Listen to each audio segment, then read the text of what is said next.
All right. Good evening, everybody. Welcome to A Flawed Man this Monday evening. If you are not tuning into the national championship, which you shouldn't, because Alabama and Georgia are garbage. Nobody likes the SEC, and we're all just tired of watching them to begin with. But I'm your host, Stuart Davis, with Flawed Man of God. I am just an average, everyday Christian, trying to give you some emphasis. I'm not a pastor. I'm not a biblical scholar. I'm not any of those things. I'm just here to give you kind of just some insights on thoughts and feelings of somebody who's been a Christian all their life, and his knowledge is mostly in the Bible. This is my friend Eric Rolon. He is here as a apologetics as my apologetics expert in here to give us kind of what he has been able to research and some conclusions he's been able to come up with. So with that said, he's going to be giving you those conclusions. Now, you might find them very insightful. You might find them very enlightening. You might not agree, and it might spark you to do some research in yourself. Either way that lands, awesome. We'd want to get you more into the Bible, more into the knowledge, because the more you read of the good book, the more you are going to glean from it and get closer to that walk with God. So, Eric, I'll let you do your introduction, and we'll go from there. Well, thanks again so much for having me. I really enjoyed our talk on Nephilim last time. Hopefully this microphone will not be cutting out like the last one was. So I felt like, oh no, he's supposed to be this, super Chad in the AV department, and I just dropped the ball completely there. But it should be a really good talk tonight. For those who are just tuning in, who haven't watched any of Stuart's content before, very great stuff he's got on his channel. I know he says he's just a flawed man of God, but he has a lot of awesome insights. So please check out his other videos that he has. Tonight's topic is going to be all about the 12 tribes of Israel. It's going to be where they started, where they're going, and eventually where they will all end up. We're probably going to end up breaking this into probably two separate conversations, because there was a lot of information to cover, and I doubt we'll get to all of it in the next 2 hours. Oh, and we don't just have 12 sons. We've got 12 sons plus 2 sons from Joseph. So that we do. It's a lot of content. And this is what kind of sparked it. One of the things I'm doing is a read through of the Bible, in which we're going through it verse by verse. I do about 2 to 3 chapters a night, depending on how long they are. And we haven't gotten the Leviticus or Lamentations yet, so we haven't made it real heavy, hard to get through stuff. But in Genesis, which is full of great content, the one thing you notice when you're going through it is Jacob talking to his sons, and his sons are, there's Joseph, there's Benjamin, and then there's the rest of the guys, right? Reuben's kind of prevalent, but we all know, Jacob's favorites are are Joseph and Benjamin. But when you read, as we go through later, and we go through Exodus with Moses through the wilderness to the promised land, we see the Israelites get settled, and through the Exodus and throughout the kingdoms of Israel and Judah, we see a lot of tribal infighting, and it seems like a lot of personalities come to play. And what caught my eye when I did my read through of the Bible, and when I was coming through again here, was that it seems like there seems like there is a connection to what Jacob / Israel says to his sons about them on his deathbed. And because it was almost like he's talking to his sons, but he's also like he's talking past his sons. So that was one of the things that I had reached out to you, Eric, about, and say, what's going on with this? There's more to this here. There's obviously more to this, because he's clearly prophesying. Oh yeah, and like it's super interesting too, and it's by no mistake that you're doing your read through right now, and that we're going to touch on this kind of before you even get to Leviticus, because a lot of this has a lot of its roots directly in Leviticus. When you actually get into the Levites, what their role inside the whole nation of Israel was, when you get to the Mosaic priests, when you get to Aaron and his sons, so much of this hinges off directly the 12 tribes. So there's a lot of interesting things that Jacob says, and then you get to get Moses's take on the 12 tribes. This is later on in Deuteronomy 33. eventually we see everything codified in Revelation 7, and that's with the sealing of the 144,000.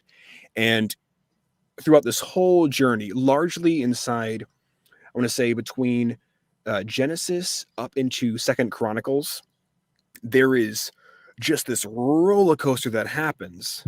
And being that the Bible is honestly the best commentary on itself, you have to take the entirety of the book cover to cover to really figure out, okay, Jacob said this, but where does the logical outworking of all that he said actually finalize itself? And then, where does what Moses said also fit into there?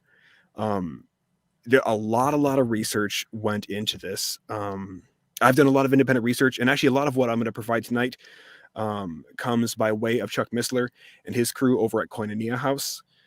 So I've kind of blended what I've found, what he's found together, and Chuck saved us all hours and hours and hours and hours of library research, just with the depth of all that he actually goes down the rabbit hole into. So it's gonna be fun. Yeah. And that's what, and that's kind of what we're doing here, folks, because we're trying to clear things up and put things into context that might come up as you're reading through, and it might just go through your head. Well, this sounds somewhat connected with this thing going back here, or why are they acting like this? Man, like I said, you're going to see fighting, and I'm going to go through this when we hit these chapters. Through the read through is.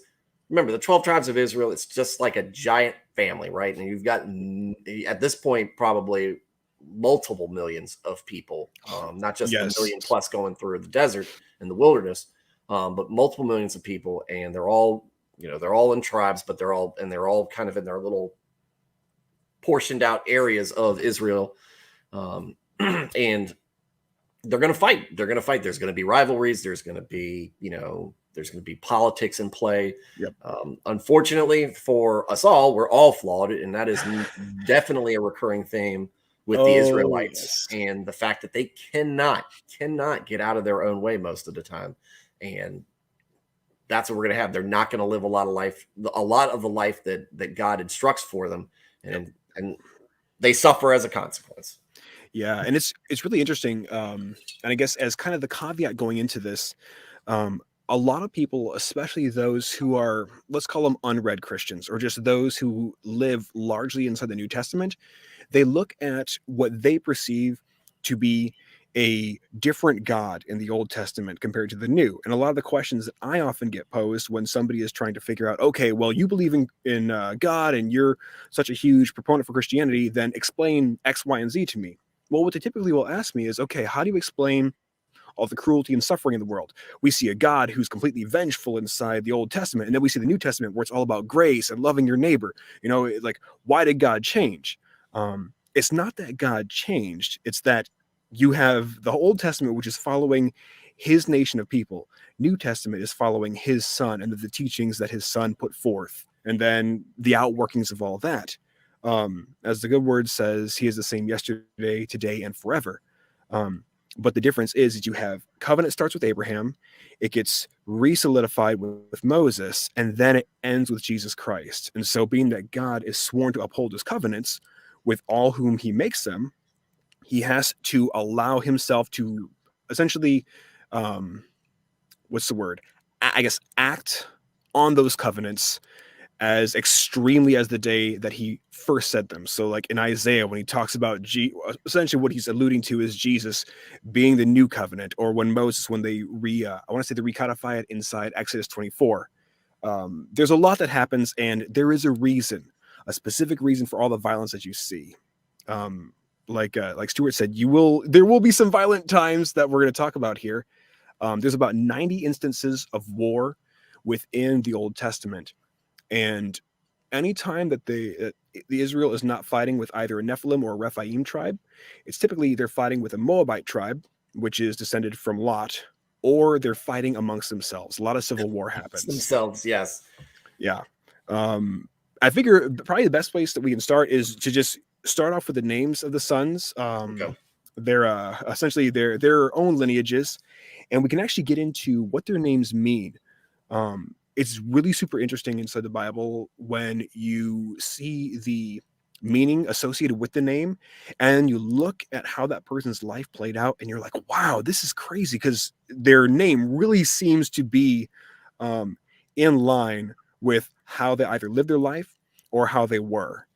So we have in Genesis, book of Genesis, we have first you've got Abraham, Isaac, Jacob. So Jacob is where we see really the fullness of the family of Israel really take root. You got Jacob, he's working for his uncle. He ends up thinking he's going to get his wife Rachel. Instead, he gets swapped out. He's got Leah. Works another 7 years. Then he has Rachel. Finally has access to, as the Bible puts it, the wife he loved. Yeah. That he didn't get hoodwinked into marrying. Yeah. And so through Leah and Jacob, we have the first of 4 of his sons. We've got Reuben, Simeon, Levi, and Judah. Then Rachel, she submits her handmaiden to Jacob, and this was a common practice in the day. More or less, Sarah did it. Yeah, exactly. And what was really interesting is inside Jewish law, to take a concubine, you actually had to take her to wife. So it wasn't as just like he was just getting a piece on the side. Like, no, Bilhah, which is Rachel's handmaid, actually becomes his wife. Right. And that way his sons are allowed to enjoy the entire full benefit of his blessing that's passed down to them. Because according to Jewish law, a bastard could not enter the unity of the rest of the tribe of Israel until the 10th generation, which is why we see with Judah, they're essentially excluded until David, 10 full generations later. But that's a different talk for a different time. Yeah, well, that's kind of the interesting thing of, Judah in and of himself. Jacob seems to have we talk about, Joseph the favorite, right? That's the overarching theme of the story of Joseph. Oh yeah, and then Benjamin behind him because he's the two of his favorite, right? Rachel's his favorite, so the two that she had are his favorites, and Benjamin's the baby. But Judah also seems to have when we look at his blessing, seems to have a strong part in Jacob's heart, and Judah makes some mistakes before leading up to this. There's a whole side quest, if we want to look at it in the Bible as an RPG. It's a whole side quest of Judah not making some decisions you'd be proud of that you'd want written in your obituary. But Jacob knows, I'm assuming he knows what's going on with this, but still he's got a favored spot where I would have probably put Reuben up there at the top, but right. And Reuben, he ends up losing out on his blessing largely for a real big faux pas that he makes early on. But back to it. So we have Reuben, Simeon, Levi, and Judah. The first 4, those come from Leah. Then from Bilhah, which is Rachel's handmaid, we have Dan and Naftali. Then essentially Leah's like, well, shoot, while the getting's good, might as well give him my handmaid too. So here's another wife for you, Jacob. And Leah's handmaid is Zilpah, and she has Gad and Asher. Then we go to finally Rachel. Her womb is open. She's blessed with Joseph. Then we jump back to Leah. We have Issachar and Zebulun. And then we jump back to Rachel, where she has Benjamin, the youngest of the 12.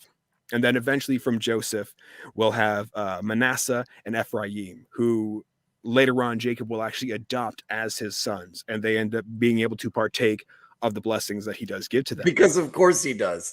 Oh, dude, yeah. Joseph's kids. It's just...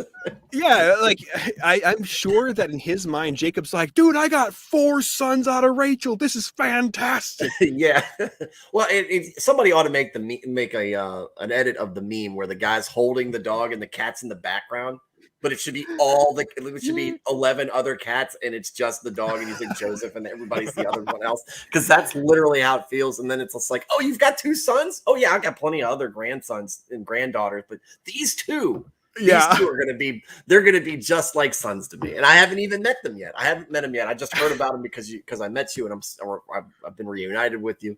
But maybe he looks at it, and Jacob's probably got a big part of favoritism, but also the fact that his sons have been have not known him whereas Oh, the yeah. other sons and grandsons have obviously been able to partake in that.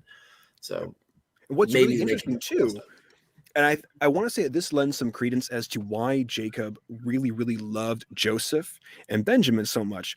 And this actually directly ties to Abraham and how Isaac was Abraham's second son. However, Isaac is known as his first and only begotten son because he was the son of the promise. Well, Joseph, I believe, is viewed that same exact way for Jacob because he was of the wife that, again, he loved. And so, being that he was essentially the first to open the womb, which, according to tradition and even according to the good book, therein with the first child lays the largest blessing.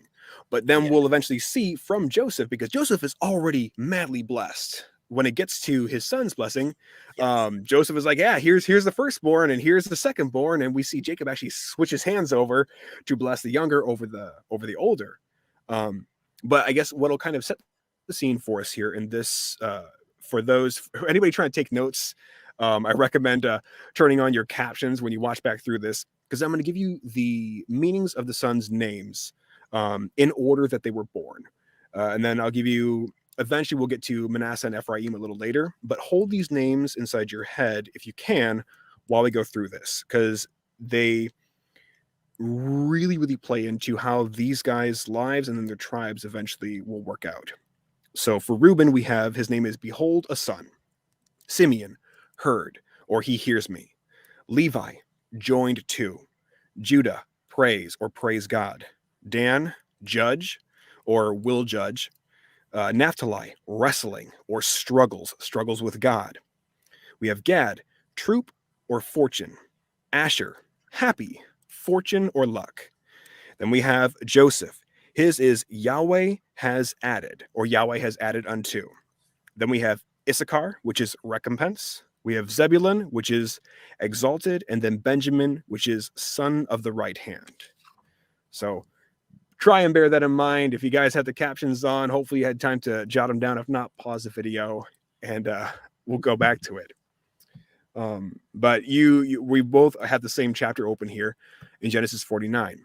And for those who aren't really familiar with where we are inside the biblical timeline, Genesis 49 is after Joseph has been sold into slavery by his brothers. He has gone through being sold to a man named Potiphar, being accused of sexual impropriety by Potiphar's wife. He spends several years inside a prison. He ends up interpreting dreams for a baker and for the Pharaoh's cupbearer. Then 3 years later, the Pharaoh's cupbearer is like, oh, shoot, yeah, I remember this guy who can interpret dreams. You had a miserable dream. We should probably get him up here.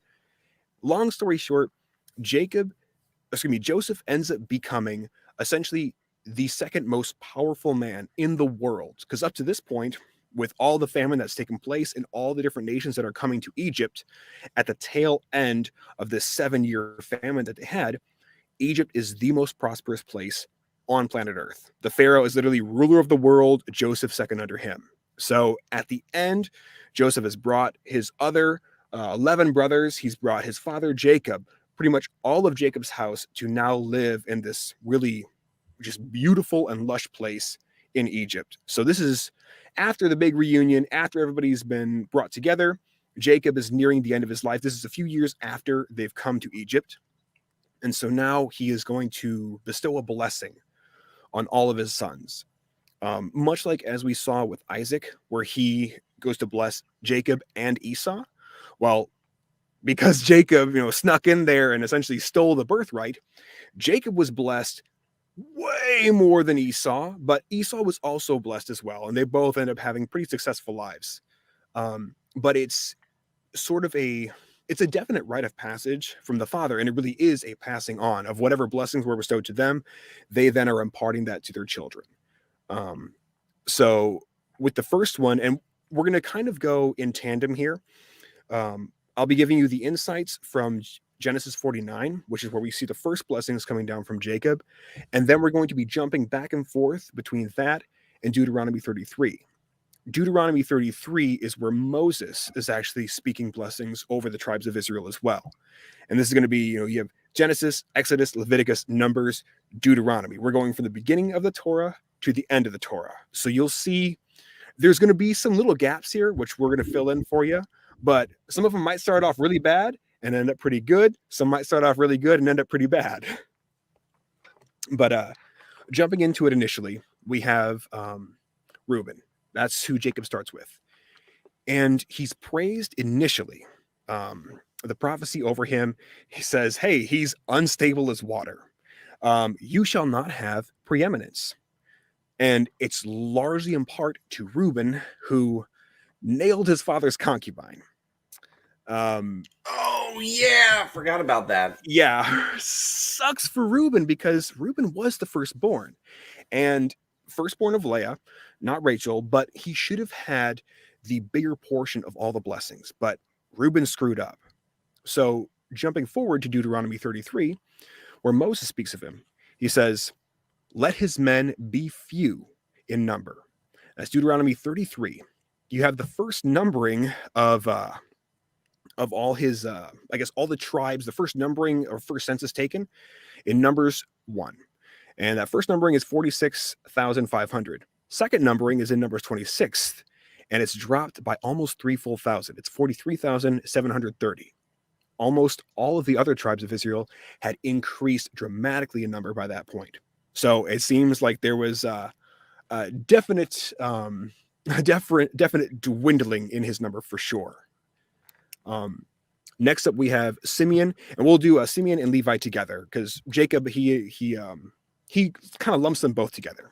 He labels them as weapons of violence. He says, "Cursed be their anger, for it is fierce, and their wrath, for it is cruel." Now these are the two that their sister was raped. Yes, and they did the very imaginative tactic of getting your opponent to circumcise themselves, and then in the recovery period, destroy them. And then, I love the reply that they give, and maybe that this might be a failing of mine, or maybe this is righteous. But when Jacob says, "You've made me obnoxious to our neighbors," they said, "What were we supposed to do?" I mean, this is before "turn the other cheek" has been expressed by Christ. Yep. This is they raped our sister, they raped your daughter. What are we going to do? Just sit there and take it? No. There's something had to be done, and the act is meant as action. But he didn't like that, and I remember back then he didn't like it then, and it sounds like he doesn't like it now when he's given his blessing. Oh yeah, much like God inside the Old Testament, where we see he really, really takes his people to task.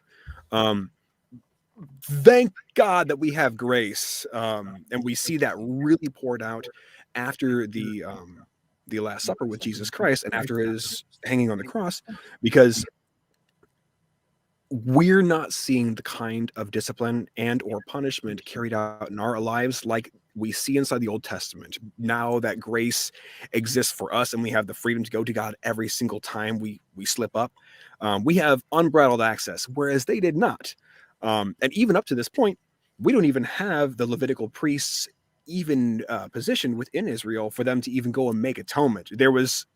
You had a relationship with God, but it was largely to you doing your work to the fullest, living as one should, according to what was imparted to Adam and then carried down verbally throughout everybody up to this point in Israel's history. And you would make sacrifices of your first fruit.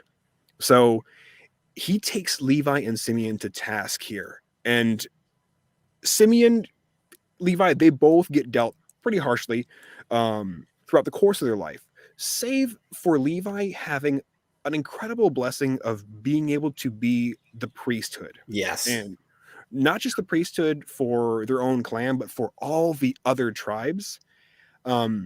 They don't inherit any land, but they do inherit 48 cities within the 12 tribes region, which is pretty cool because it's like you've got your finger in every single pie. Right. And if you're supposed to be the priest, then it only makes sense that you be in cities of prominence within all those different regions so that you're able to help keep people walking the line.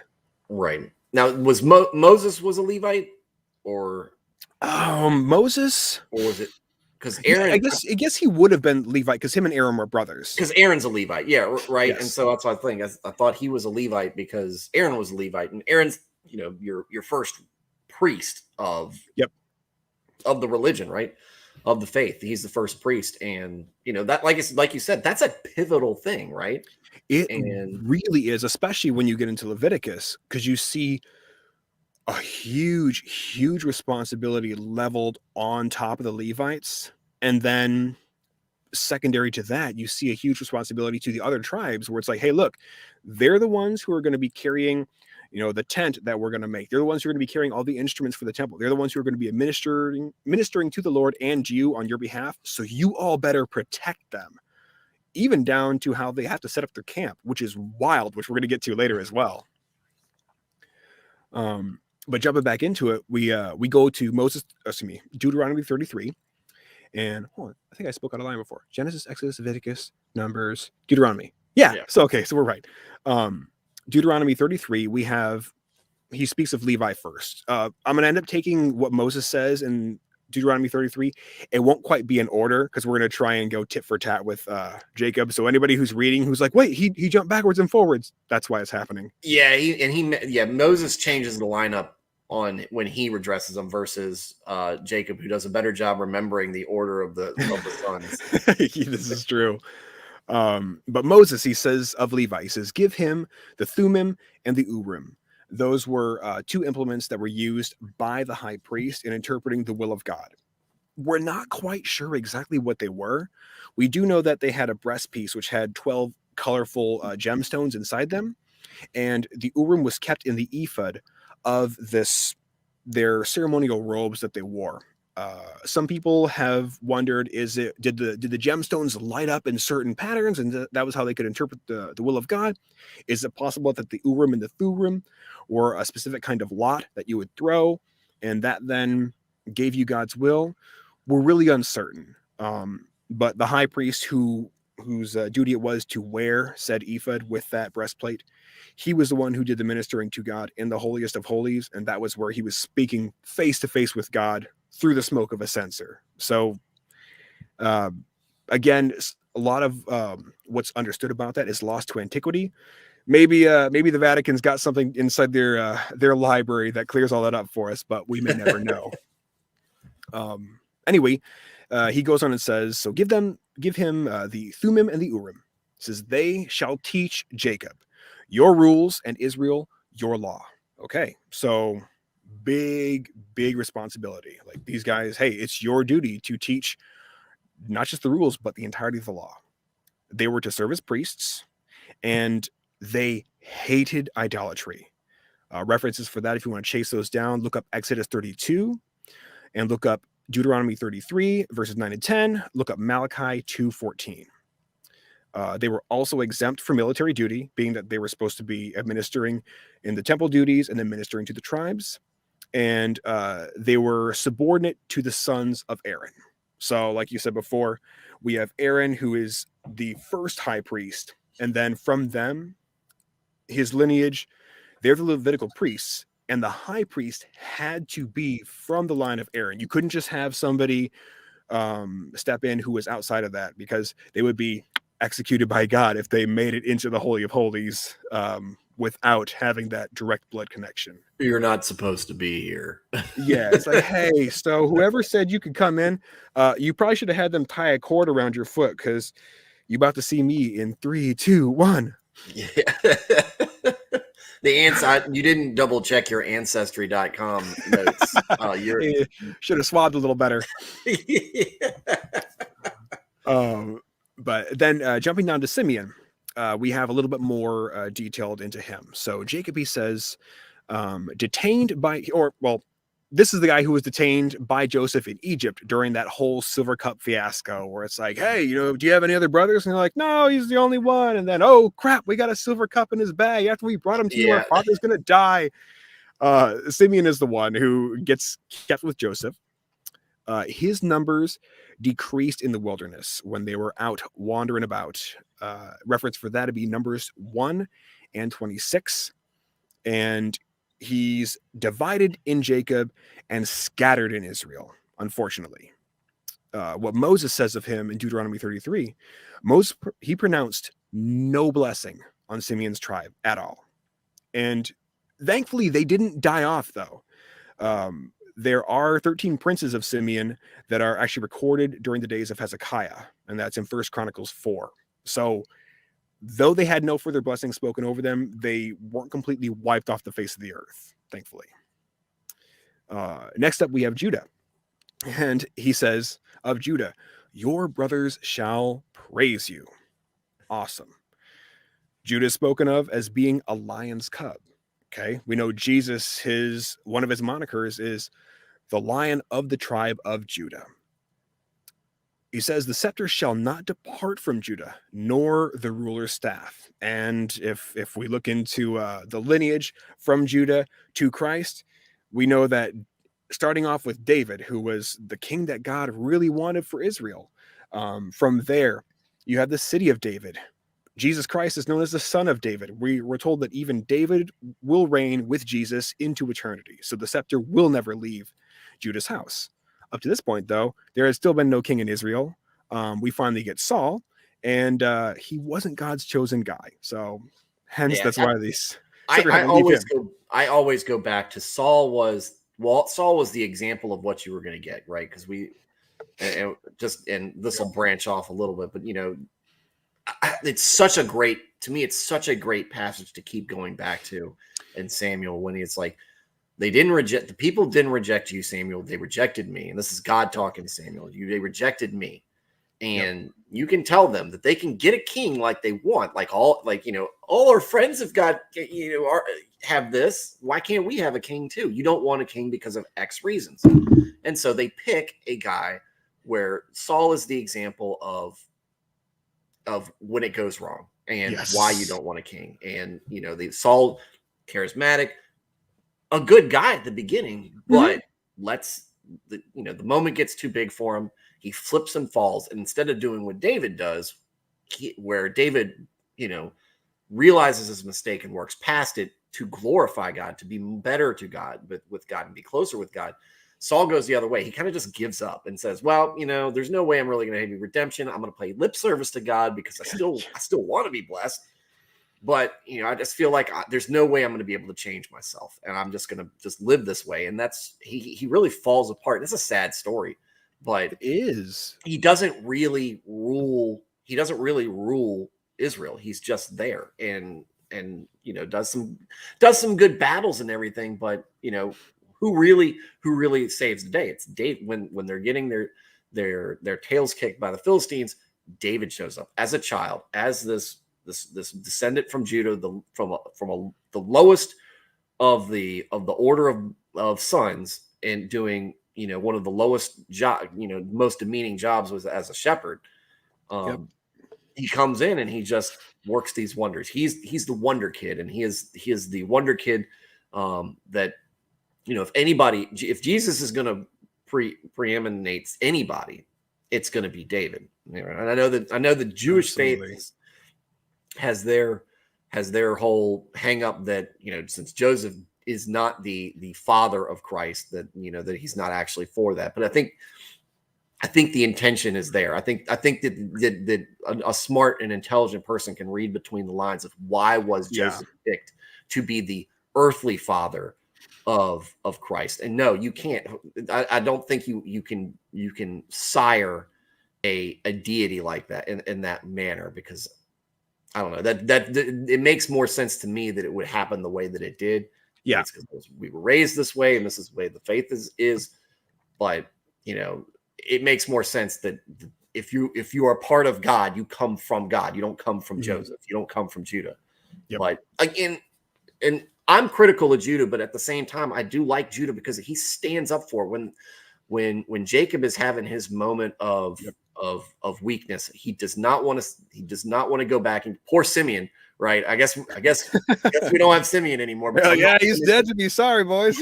I'm not sending Benjamin out, for this. But Judah stands up. He's like, no, I'm gonna vouch for this. I'm gonna make this happen. We are gonna make this work. And and we need the food, right? We're gonna starve if we don't. So I'm gonna put my life on the line for Benjamin if it comes to that. And when the chips were down, Judah does that. So all the other stuff we talk about Jacob. Jacob's got all these faults that he has and things things that he does that we would find that are of somewhat ethical questionability, or downright wrong. But when it comes to the important things, faith in God, does not argue with God. He's faithful to God. He's obedient to God. He's looking for guidance from God. He is a man who believes and is faithful to number one. And that's what it is. And Judah, again, chips are down. Judah have his indiscretions aside, does this. And, to a degree, David follows in that path too. He has his indiscretions. But again, when the chips are down, David's loyal to number one. And that is not himself. Number one is God. And I think that's pretty telling. And if you're going to pick somebody who you're going to emulate, if we're talking about a Messiah who is going to bring about grace and salvation for all, why not come from a group who are flawed, who need grace because they continually screw up, but the faith is there. The faith is there. The loyalty is there, and the obedience for what they can throughout their personality flaws is there. They want to do better, and that's what Christ, I think, asks us to do. Oh yeah, and even though David, if you look at his life, he screwed up bigger and badder than anybody ever. Like having one of your best friends killed, taking his wife, then taking another guy's wife while the dude's heart literally dies inside of him, and then he gets into such trouble. But it was the intent of his heart afterwards, when he realized his mistake, he was so repentant. And even though he kept screwing up again and again and again, he was so quick to recognize, crap, I stepped on a landmine. I've got to fix this. Right. Like Job, never blamed God for anything. He took responsibility. Oh, absolutely. And it's painful even when you see him admitting to some of the stuff inside the Psalms too, where it's like, I got out of pocket. And I guarantee you, it was no surprise to him why he endured some of the discipline that he did and some of the punishments that he did. But it was really, like you said, same about Job, is you never see him ever level any kind of railing accusation at God. It's always like, yep, I screwed up. I've got to do better. Yeah. And what we see from David and Solomon too, his son, who has his own issues, but what do they do that Jesus wants all of us to do? It's early discipleship. What is Psalms? What is Proverbs? It's them offering this. This is what God wants you to do. This is what God thinks that you should do to succeed. This is part of obeying that covenant, is just these little things in life. And it's not leading people to Christ because the Jewish, or the Hebrews at that point, the Israelites at that time, they already are part of this covenant. They're already within that bubble, I guess. So they already know, but it's like, hey, this is what you need to do to keep the faith. This is what you need to do to keep the obedience. And, the smart ones or the faithful ones will listen, and the other ones won't. Unfortunately, there's a lot of falling away. And I mean, even with that, you're going to see even some of the tribes of which you hear so many good things spoken of. With that, in them, you're going to have your dissenters, unfortunately. But jumping over to Deuteronomy 33, where Moses is now speaking of Judah, he says, "Hear, O Lord, the voice of Judah." More or less being like, hey, look, give him special attention, as it were. Bring him to his people, contend for him, help against his foes. Judah is taken care of. And you mentioned Saul being the first official king of Israel. And so many people, they're hang up with chapters of the Bible like Romans 13, where they try and say, oh, we were never supposed to have a king. Israel was never supposed to have one. Total falsity. It's laid out inside the book of Deuteronomy, and it's laid out even earlier, I want to say, in Exodus. The issue that arises when Samuel is like, or when he's telling Samuel, hey, they didn't reject you, they rejected me. It's not that God never wanted to give them a king. It's that he wanted his king to come from his lineage. And Saul was unfortunately the placeholder for that. But moving right along here, after Judah, we come to Zebulun. And Zebulun, of Jacob, he says, hey, he's going to dwell at the shore of the sea. He'll be a haven for ships, and his border shall be at Sidon. Nice little area that he ends up living in, and cool little port areas along there. You're going to have a nice lake house, right? Yeah. Yeah, he's the vacation destination for all these guys. And I'll hit Issachar too, because Moses takes Issachar and Zebulun together. But Issachar, Jacob says he is a strong donkey or a strong ass. The Hebrew word for ass there is bony ass, which means it implies a very powerful beast of burden that is also very submissive to its master to get work done in exchange for being at peace, and to eventually, because he's working so hard, be able to lie under the trees in leisure while not working. They end up locating themselves in a very fertile part of the country. And unfortunately, they end up submitting to Canaanite invaders as they get beset by them when they head into Canaan.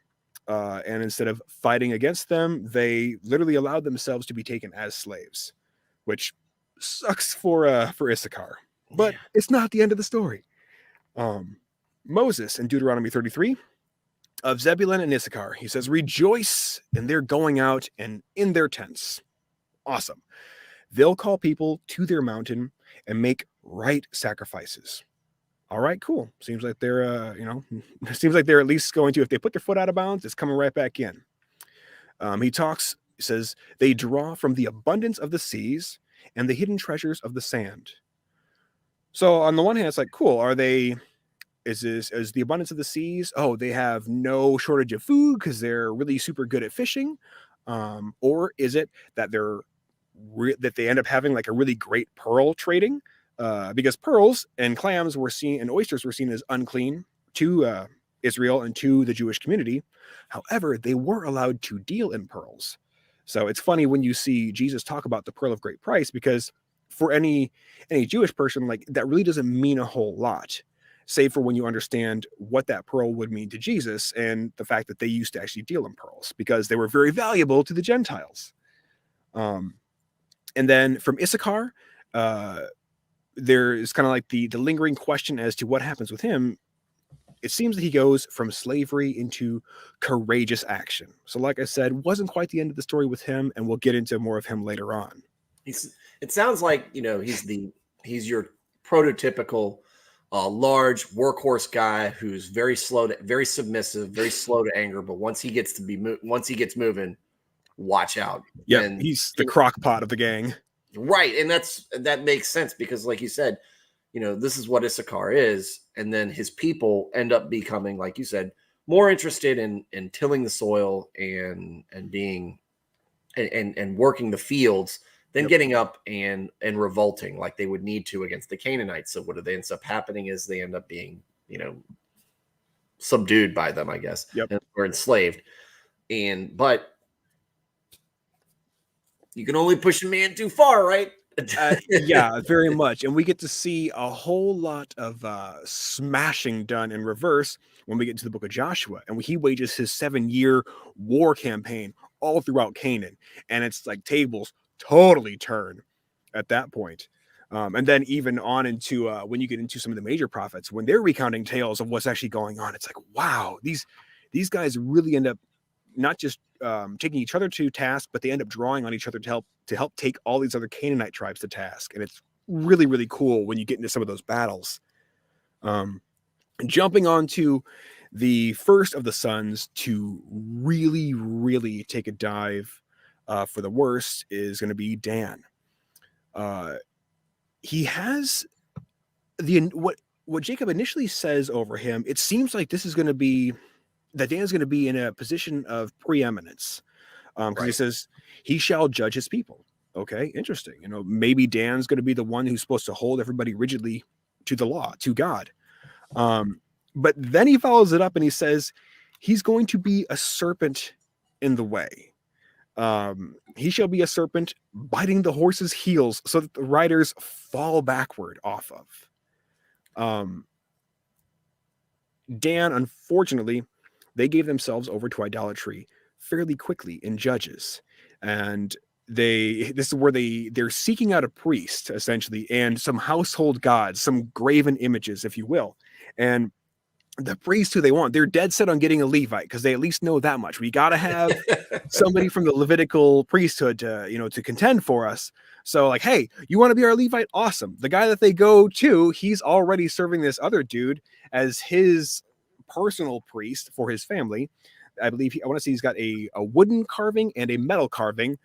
These two graven gods, and they're like, oh shoot, oh, you've already got the gods with you. Great. Well, why don't you come be our priest? And so that Levite's like, yeah, all right, cool. We'll steal the gods. I'll go back with you. And a whole sordid affair ends up playing out. But as a result of that, Dan really, really slips up, and they won't be the only tribe of Israel that also falls to idolatry. This Jacob's blessing prophecy, whatever you will call it, to Dan, really it really reminds me of the Pharisees when Jesus comes. Was we were talking about provide justice for his people, so we're looking at the people who are looking at the law, obeying the law, but a viper along the path, biting at the heels. They're supposed to be, doing what they're doing, looking out for their people, but doing it in the way that God intended, and not the way that benefits them or serves the hierarchy, and that the Pharisees seem to do, more in love with the law than in love with God and what God's intention is for other people. So Dan's, I would be very interested to see how many of the Pharisees are derivative from the Danites.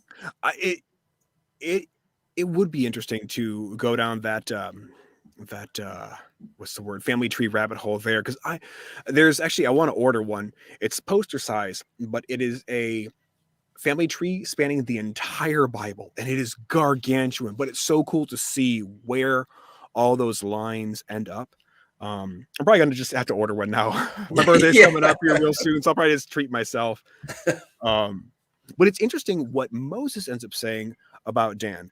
When we jump back to Deuteronomy 33, he says Dan is a lion's cub that leaps from Bashan. Now, following the events in Judges 18:30, where they go and they fall into idolatry and they get their Levite and their household gods, they actually go to live amongst some of the Canaanite tribes, or at least in regions that were directly bordering them. So Bashan, it'd be the Golan Heights nowadays. Okay. And we know that one of the essentially the king of the Rephaim was Og, king of Bashan, who's the one who's described as having a bed that was, depending on what cubit measurement you're using, anywhere between like 13 feet 5 inches up to 15 feet and a half. So he was potentially a very, very large Rephaim giant, or Nephilim giant. So Jesus even makes reference to Bashan. I want to say it's in the book of Luke, when he's up on the cross. He says, behold, I am beset on all sides by the bulls of Bashan. Potentially that being in reference to very powerful demons in the area.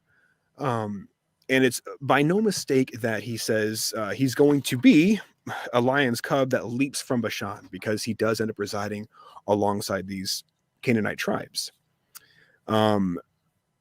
It carries an evil connotation because of who he's essentially associating with. And then you tack on to that the fact that they're already in idolatry. As the Bible says, don't give the devil a foothold.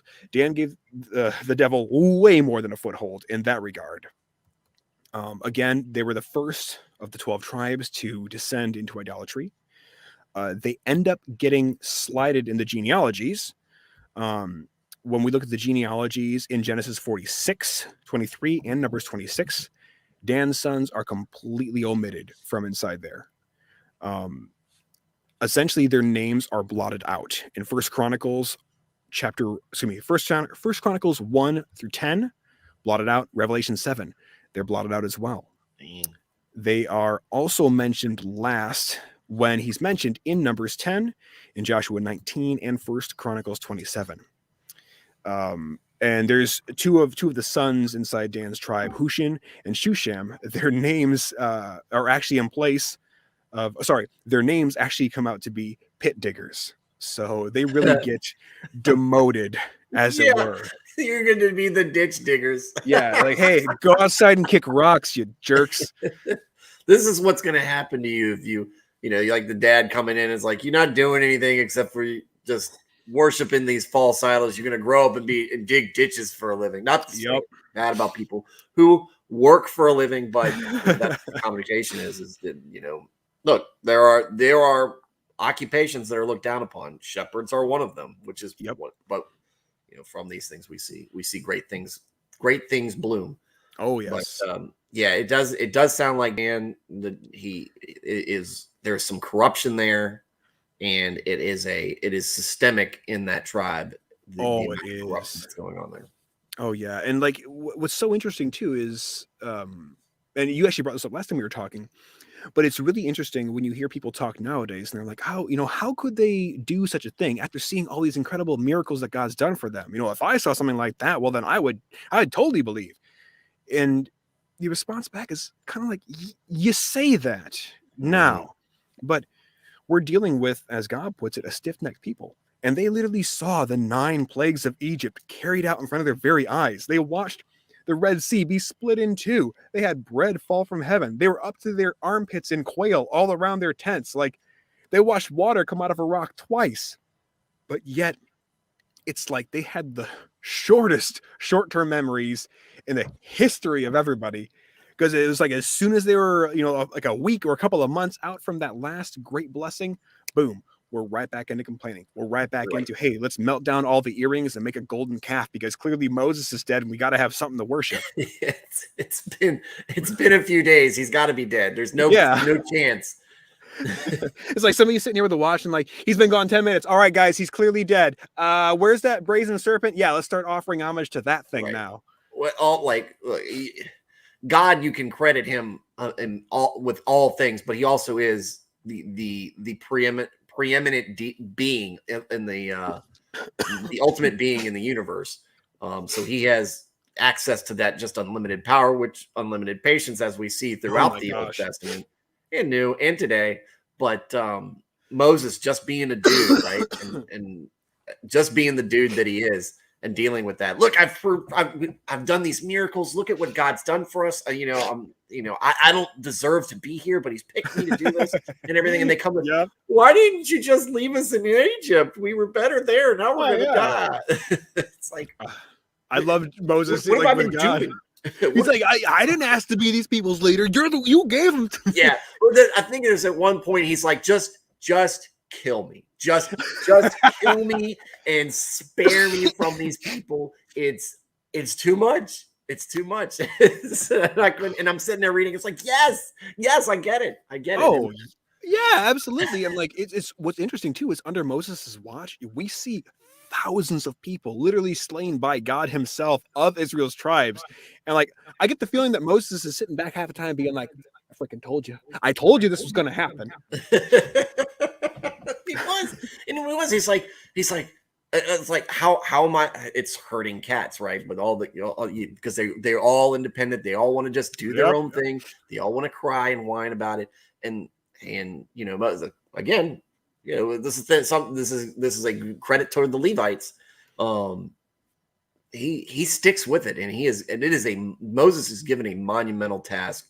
Of shepherding a lot. And he has a lot on his shoulders. So when he finally does crack, spoiler alert to those of you who are reading along with me, spoiler alert, he is not a perfect being, and he eventually does crack, and he does do something he's not supposed to. It's not terrible, and God kind of punishes him, but at the same, you can look at that punishment 2 ways. It's like a lot of what God does is like what a dad does, what a dad does with the son, and a son that he knows is good and has done something wrong. He's like, hey, here's your punishment. But really this punishment, I might end up being a blessing to you.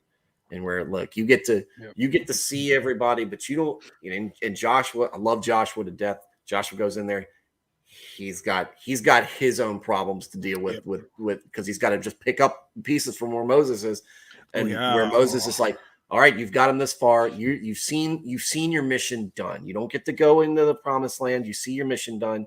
You are not going to enter. But you're coming up to heaven with me, right? And we get to watch and laugh, and you can go, I'm so glad I don't have to deal with this, right? All I did was ask you to destroy everything and not take any of the goods. Joshua's probably sitting there like, how did Moses do this? Oh my gosh, right? Well, and what's really cool too about Moses is when he does die, the Bible tells us that God himself actually buried his body. Like, what an honor. I mean, you had Enoch, who was taken up, the first to be raptured up to heaven, and you had Elijah later on, but like he literally like took Moses's body, and he's the one who put him to rest. Like that's really cool. And then you have, later on in the book of Jude, we found out that Michael the archangel actually contended with Satan over the body of Moses. For what reason? Not quite sure yet. But he might be one of the two witnesses at the end of the book there with maybe him and Elijah are coming back. Who knows? I mean, I would, you get, like you said, the all-stars, right? You've got, I would say the all-stars, Moses, David. Oh yeah. Probably Solomon's probably in there, though he's not as noteworthy, but he is so, he builds the temple, right? Yeah. He does. And he asks for wisdom. He'd like, God is so, I mean, if God is able to be impressed, he is impressed by Solomon. Oh yeah. And maybe throw Joseph and Daniel, I think would be big in there too. Like you think of the people who are going to be on the right hand side of God. So it's probably Abraham or Moses, or it's probably one of those two, maybe David. But I think David's.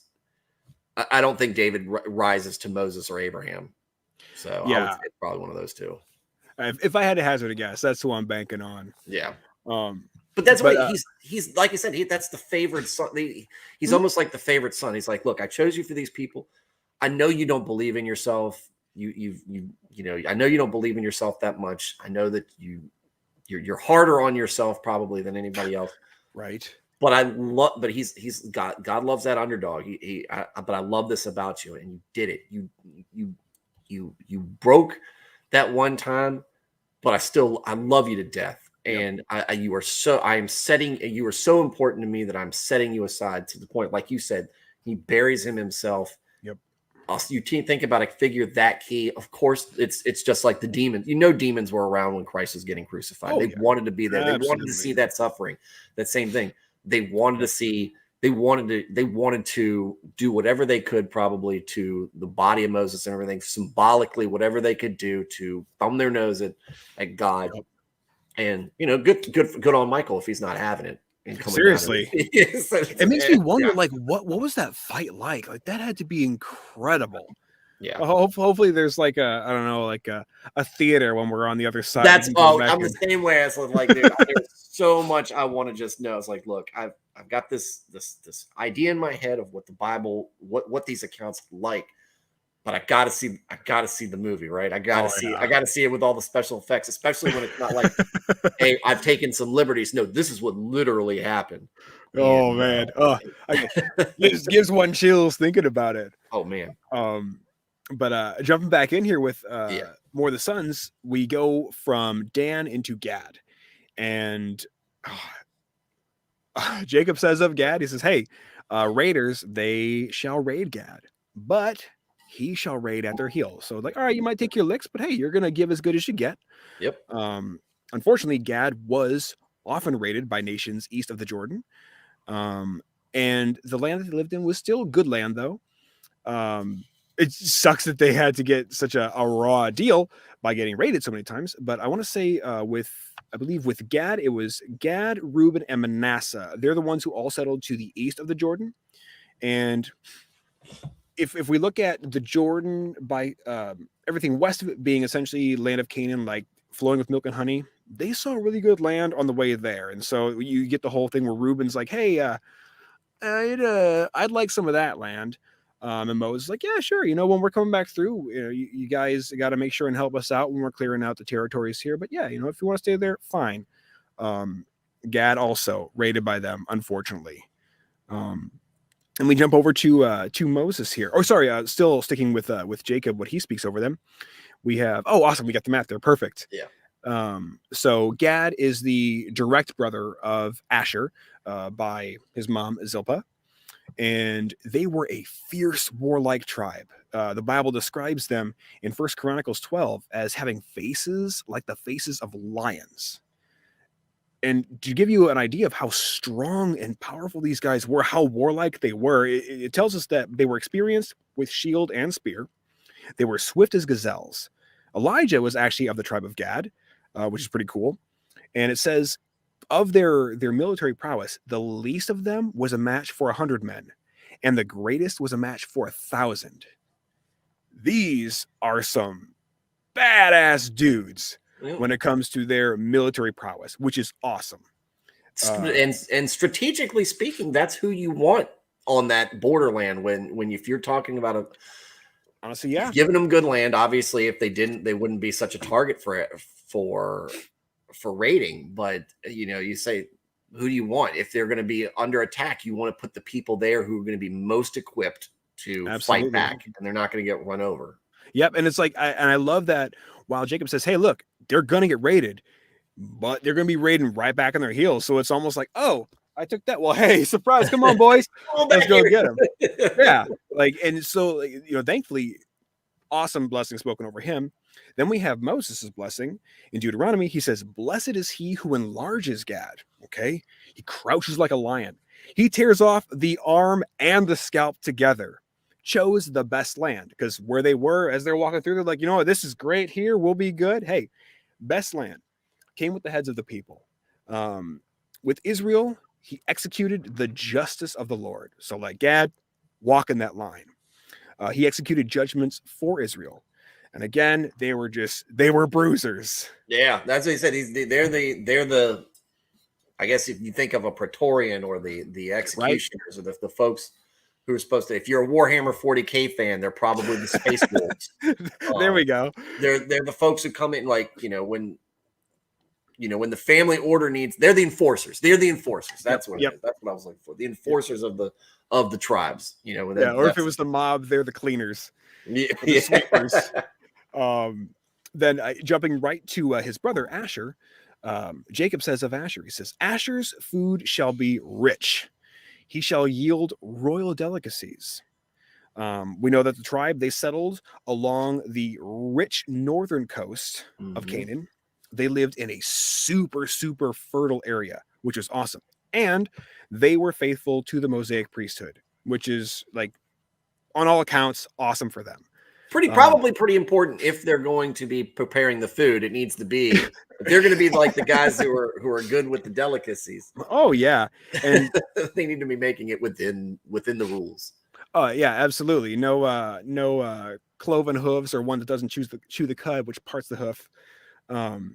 So then what Moses says of Asher, he says, most blessed of sons be Asher. Like, oh, okay, all right, good blessing here already. Says, let him be the favorite of his brothers, and let him dip his foot in oil. Like, okay, so like, gonna be living the high life. Your bars or your shoes or your locks shall be iron and bronze, and as your days, so shall your strength or your leisurely walk be. So, all right, cool.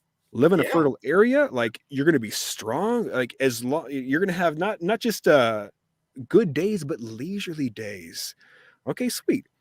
So and now going into that, go back, because I think that there was a very positive translation of what Asher's name was. What does Asher's name translate to? Asher's name, jump back here real quick.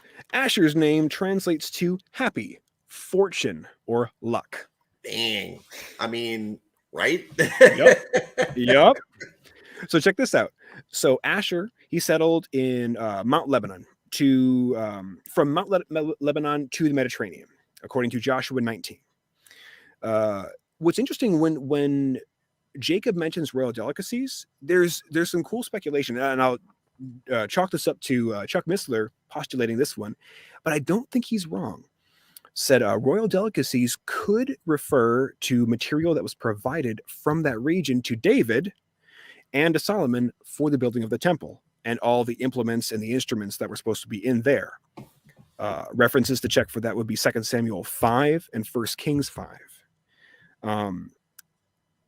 Asher also kept the Passover under King Hezekiah, in contrast to the other tribes, according to 2 Chronicles 30.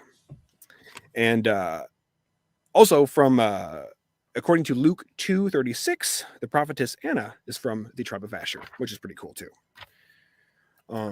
So all good things all around spoken of Asher on both sides. Like him and his brother seem to have both walked that awesome line. Oh yeah. Yeah. Look, what are the things we want to be? We want to fight well. We want to eat well. Yeah. Hey, we got you guys covered. We're building the temple. We're here. An army moves on its stomach. That's an old Very saying. true. We even see Jonathan. Hey, look, Father, I ate this honey. The light has come back to my eyes. Would that we could have eaten instead of waiting to the end of this miserable tirade. Jumping to Naftali. Of Naftali, Jacob says, Naftali is a doe let loose that bears beautiful fawns. Ooh, all right, cool. Was the fifth son of Jacob and the second of the handmaid Bilhah. He was the full brother to Dan. His name meaning wrestlings of God. Okay, wrestlings of God. He ends up, north and northwest of the Sea of Galilee in the area that would be Capernaum, Bethsaida, and Chorazin or Chorazin. And right next to Asher. Yep. Where those cities lie, that was his region there. So again, pretty cool region there. And he's alongside Asher, who if Asher's getting all these crazy blessings, like a good one to be right alongside of.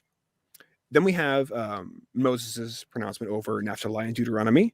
He says, "Oh, Naftali, sated with flavor and full of the blessings of the Lord, possesses the lake, west, and the south." Another just kind of straightforward, real simple one there. We jump back. Let's see what Naftali's name means. Naftali, wrestling or struggling. Okay, I guess it was worth the struggle and worth the wrestle. After Naftali, we go into Joseph, the one who gets the huge chunks. The big chunks. Oh, yeah. So, there it is. Of Joseph, Jacob says, he's a fruitful bough by a spring. His branches run over the wall like so bountiful. Man, you're just invading the neighbor now. He was bitterly attacked in more ways than one because we saw him go into slavery. He was first thrown into a pit, then sold into slavery, then sold to Potiphar, then into prison, then forgotten about for years, and then finally brought up to where he needed to be. Wild life that he had and blessed tremendously for it. He was bitterly attacked in more ways than one, yet his bow remained unmoved.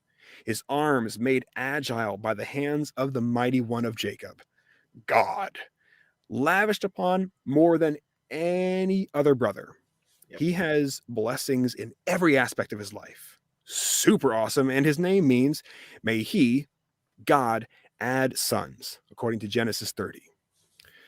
Moses speaks over Joseph. He says, blessed by the Lord, or blessed by the Lord, be his land with the choicest gifts of heaven above and of the deep that crouches beneath, with the finest fruits of the sun and the rich yield of the months, with the finest produce of the ancient mountains and the abundance of the everlasting hills, with the best gifts of the earth and its fullness and the flavor of him who dwells in the bush. I believe when he says flavor of him who dwells in the bush, I want to say that's in reference to the burning bush, but don't quote me on that. I've got more research to do there. These blessings rest upon his head. He has majesty. He'll gore the people with his horns to the ends of the earth. 10,000s of Ephraim, who was the younger son, thousands of Manasseh, who was the older son. Pretty awesome on its face there. We know that he was the firstborn of Rachel, Jacob's loved wife, according to Genesis 30, 22 through 24.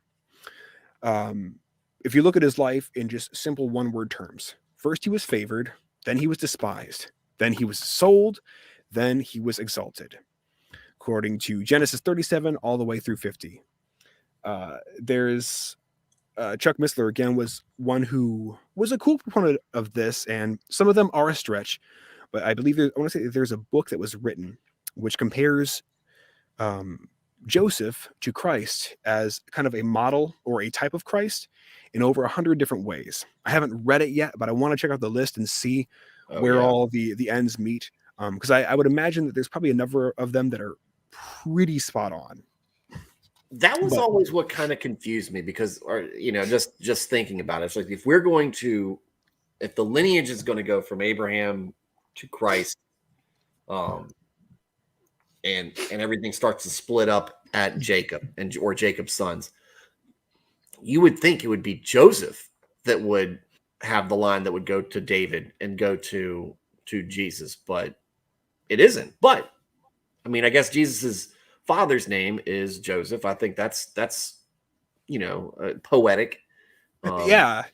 In its way, but you think of like who was the greatest among his sons. It's Joseph, no question about it. He is the pious one.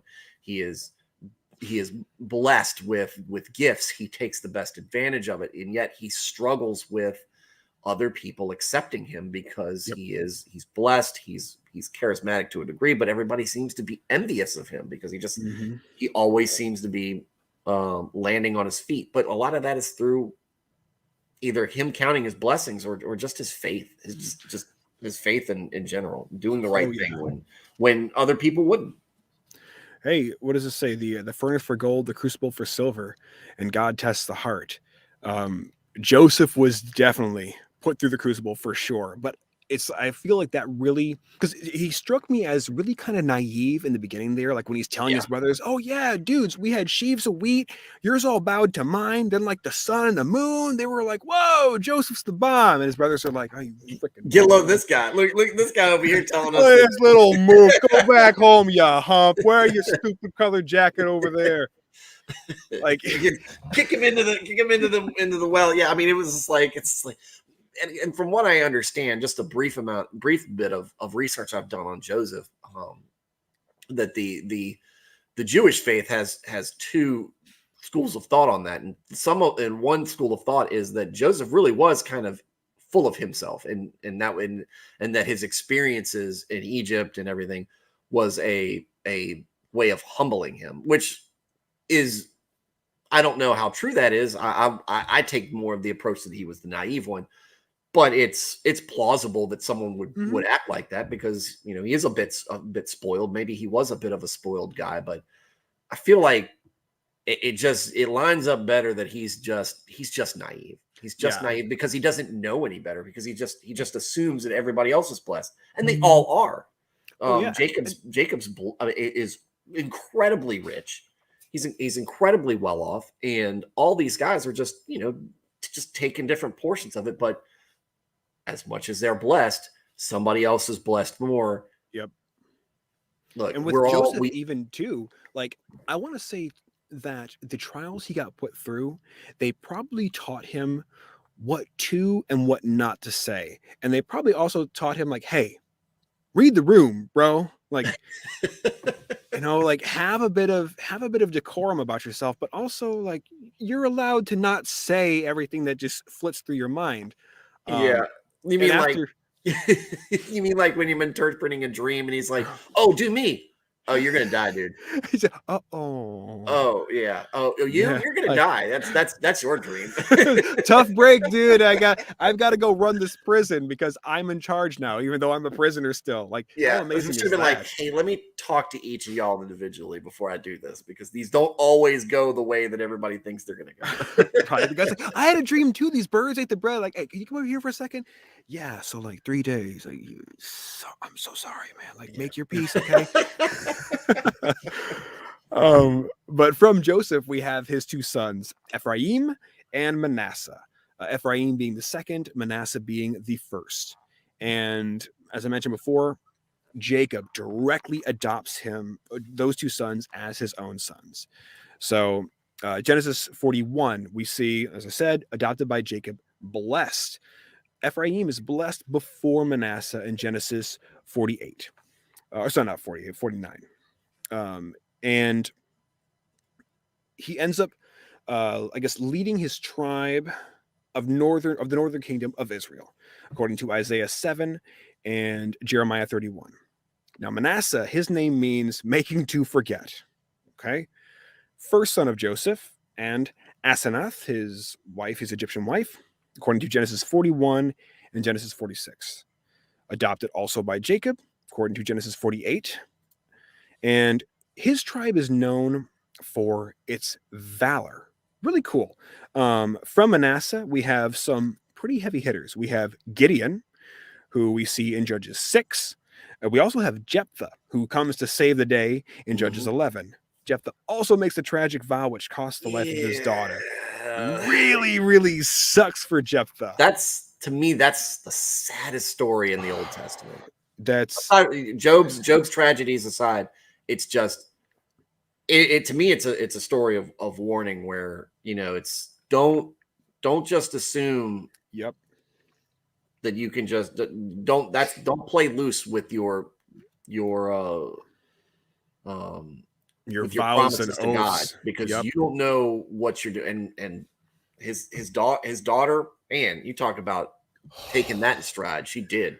Dude, that sucks. Because what's really interesting is nowhere in the Bible does God say that we have to swear an oath. But if you do swear an oath, he's going to hold you to it. And it doesn't even sound like, and correct me if I'm wrong, he doesn't even say that he has to go through with it. Jephthah just says, I made this promise. Yep. We're going to do it. And, Yep. God doesn't say God doesn't say, yep, you need to make sure you do it. But because that's what I said, that's the closest that God gets, or that the Bible gets, the human sacrifice. Yep. To me, because it was not at God's command. It was just somebody following through on something they said they would do. Yep. And that's so tough. So tough. My heart breaks for that. But interesting thing about the two sons, because this is where you'll end up hearing throughout scripture referred to a lot, the half tribe of Manasseh. So officially here, if we're counting Joseph as one tribe, okay, cool. We have our 12 tribes. But then through Ephraim and Manasseh, it's like we have 14. So later on, when we get to Revelation, we see 2 that are missing. We're still left with 12. So you're able to kind of play with the numbers a bit. Right.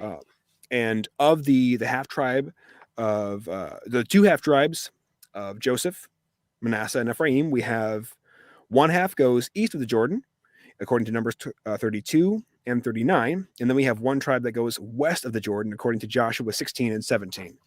So interesting how they decided, hey, I'll take this side, you take that side, and I guess this is where we stay. It's also really super interesting what happens to them as we get into the books of Kings and Chronicles. Now jumping into the final son, Benjamin. Interestingly placed in Israel too. Yeah, actually, between the shoulders, as it were. Mm-hmm. Benjamin, Jacob says of him, is a ravenous wolf, in the morning devouring the prey, and at evening dividing the spoil. Now, the Old English word that ravenous stems from is the word raven, which means to prey with rapacity or aggressive greed, which this name also speaks of cruelty. The tribe, though, however, was full of highly skilled warriors, and that's where Saul, he comes from. He is also a Benjamite. Moses, speaking over Benjamin, says, the beloved of the Lord dwells in safety. All right, starting off good. The high God surrounds him all day long and dwells between his shoulders. Now, this is really cool. The area that Benjamin is really small, but it is the part that Jerusalem sits in. The boundary there is the Taropian Valley. Now, technically, the part of Israel that is Mount Zion is in Benjamin. It's not in Judah like a lot of people think. And then you have the Mount Olives, which we'll call is essentially the Kidron Valley. We've got Mount of Olives, and then we have Mount Zion. They'll call those the shoulders. Benjamin resides directly between them in the Mount Moriah region, topologically. So, kind of cool that he's spoken of as residing between the shoulders inside his blessings. Benjamin, we know, is the youngest son of Jacob. He's called the son of the right hand by Jacob. He's known as ferocious in Judges 19, 2 Samuel 2 and 16, 1 Chronicles 8, 12, 2 Chronicles 17. From Benjamin also come some real big heroes of note. We see Ehud. He is the judge that God raises up to save Israel from the Moabites. And he's the one who takes essentially a 2-foot-long dagger strapped to his leg and stabs the really super fat king. Oh, yeah. That's another great scene. That's another great. I would love to see a movie built around judges. That would be cool to see. Oh, that's why I always said you can't trust Hollywood at all. And you can't trust HBO. But if you see the treatment, and this is me talking as a Tolkien fan as well, Okay, who sure. was on pins and needles waiting to see how they, you read the Silmarillion, and you're like, man, this blows Game of Thrones away. There's just so much content there. Oh my gosh, But right? you could see if somebody gave the cinematic treatment to the Old Testament in general, right? You could do so much with it to promote, because like I said, and sometimes it's viewed as a criticism, or hey, Stuart, you live so much in the Old Testament as a Christian. It's like, yeah, but that's where you build your fundamentals. That's where all the fundamentals are. That's where Jesus comes and reaffirms so much. He establishes a new covenant, but it's all based on what happened before. That's where the prophecy is for.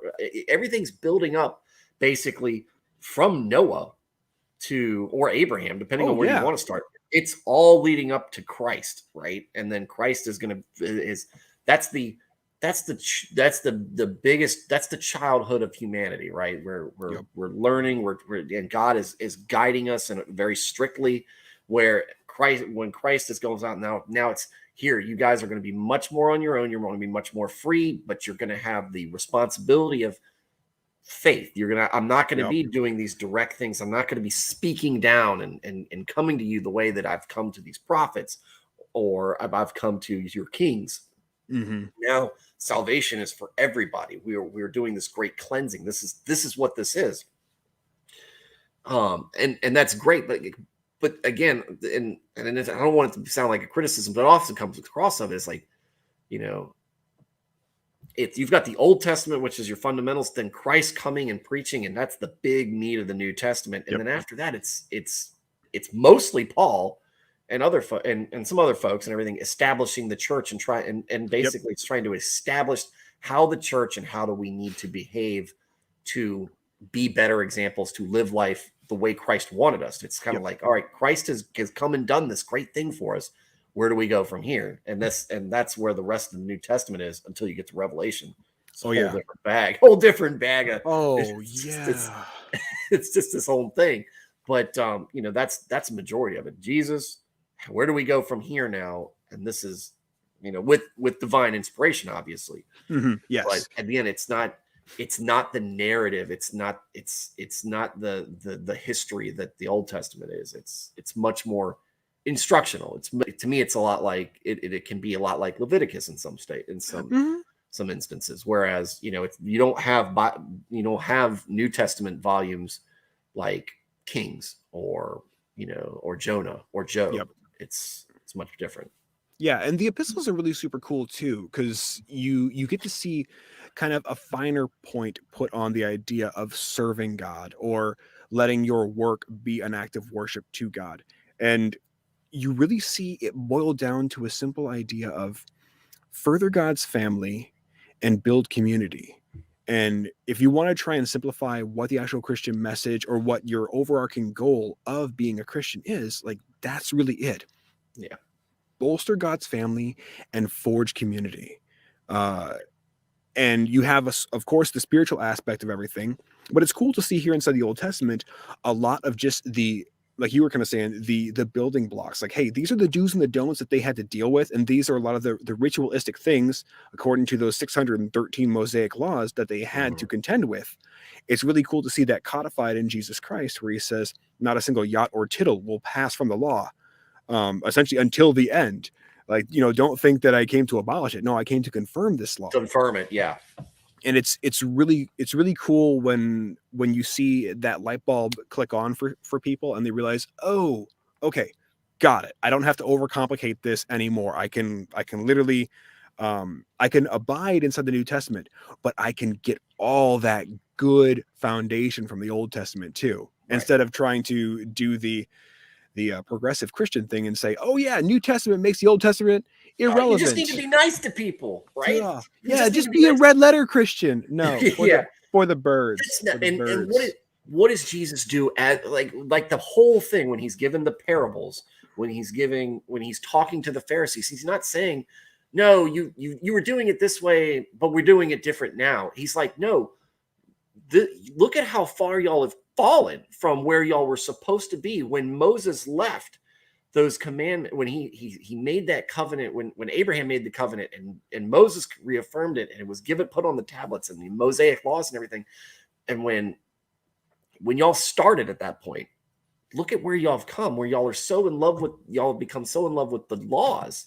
Yep. That y'all have lost y'all's soul in it.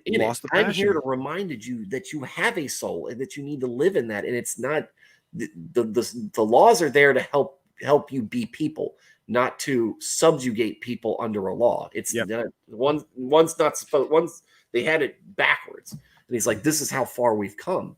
Yep. And I mean, I have a friend of mine. I haven't talked to him in a while, but he was an intern at our church. Okay.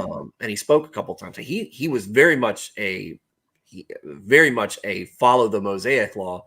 He still observed the food rules of Jewish culture. And so like we would, when we would go out to lunch to go to Buffalo Wild Wings so to get the chicken. So because he wouldn't eat the stuff that wasn't in, because he was very much he took that very seriously and very literally, which, more power to him, that Christ, I'm here to affirm the law. I'm here to affirm the law. But again, now there's a whole new aspect of it with the grace and I am taking your sin on myself, and I am that perfect sacrificial best of the best lamb being offered up as a sin offering here that's so much so that my offering equals all the sin of the entire world that will ever happen. Yep. Because I am God, right? I am however you try to view the Son of God, or the Trinity, or however it makes sense in your head that Jesus represents. He's God, right? And it's and now I've lived this perfect life. I've shown you how it's done. Good luck trying to follow in my footsteps. Try your best. Yeah, but, right. Now I am blemish free, and here I am as just offering up myself. I forget where I was going with this. Right. Maybe this might jog you. I forget which pastor said this. Chuck Missler actually, he reiterated it though. He says, thank God Christianity is not a works-based belief structure. It says you have people that say, oh yeah, there's many ways up the mountain. No, there's only one. But I suppose, for the sake of argument, we could say, sure, there's another way, which is works-based. So what you have to do from the day you're born to the day you die, you have to do every single thing correct. Never put a foot out of bounds, never speak in malice, never make a single mistake. You live a perfect life. Yeah. Then when you die and you get up to heaven, you say to Jesus, okay, cool, move over. There's two of us. Yeah, well, exactly. And while I think it's important to have an emphasis on works, because I think that by doing works, you put yourself in that right mind frame. Yep. I think it's dangerous to kind of put that in there, because now you're starting to put conditions on salvation that is not, that don't necessarily feel like they're there. It's things that we should be doing and we should be working towards, like, looking out for the widows and the orphans and doing these things and loving our fellow man and being the good Samaritan on the side of the road, helping. These are works that we do, but those are coming from a heart that's Christ-like, right? Correct. That's us emphasizing, or that it's a product. It's a product of who we already are being, as opposed to I'm doing this on the condition that I get into heaven. I feel like this is my personal opinion. I don't feel like that's putting your head in the right space. You should be putting your head in the right spaces. I'm not worthy, but I've been given this gift and I need to do the best with it. Yep. And you go from that point, and then the works kind of come from there because you feel it in your heart. Exactly, because we're justified by our faith in Jesus Christ and our remittance of sins unto him. The works, that's what secures our gifts in heaven. So like when people say, when they try and say, oh, it's not a works base, well, there's a works component, but like you already said, the works is the confirmation of your faith, which just says, hey, Yeah. look, faith without works is dead. So yes, you've been saved by grace and by your faith, but you get to then lay up your treasures in heaven, where neither moth nor rust destroys. And that's through showing just who lives inside you, and that goodness that's inside you, you want to share with everybody else. It's a byproduct of Yes. It's a byproduct of your faith. Good word. Like I'll exercise to be healthy, and then the muscle and the lean looks and everything that comes with it is a byproduct of that. Much like the works is just that's just part of the thing. And because that's the fruit that you're producing. Because like we're not called to be gift inspectors, we're called to be fruit inspectors. So it's like give me a reason for the hope that is inside your heart. Like, what does that look like? Because if it's just you going to mass twice a week, doing your 9 Hail Marys, your 2 Our Fathers, and then living like a douchebag the entire rest of the week, like